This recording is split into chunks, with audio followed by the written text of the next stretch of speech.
আসসালামু আলাইকুম ভিউয়ার্স, আজকে দেখাবো আপনাদেরকে হাতে বানানো একটি 12 ভোল্ট চার্জার ফ্যান।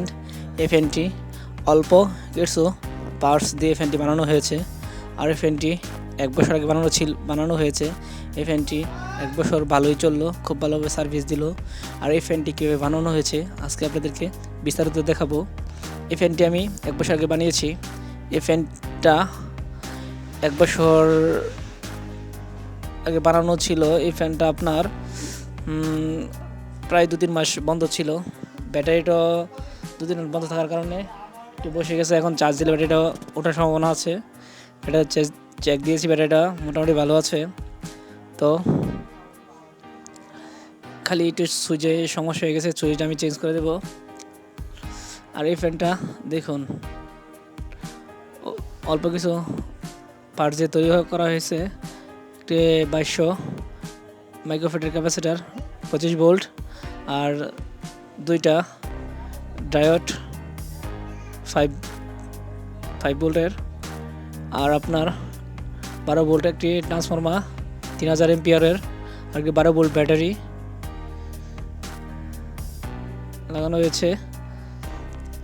আর আপনার একটি এসি পাওয়ার কট আর 2টি সুইচ, একটি লাইটের জ্যাক,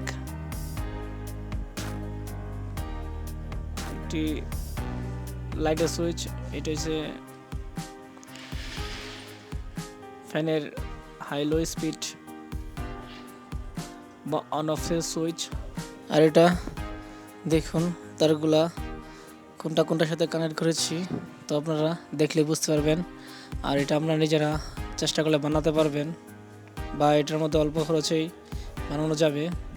যারা ইউটিউব দেখে ফ্যান লাইট মেরামত করেন বা ফ্যান লাইট তৈরি করেন নিজেই, এদের জন্যে একটু উপকারে আসবে। আরেকটা জিনিস দেখুন,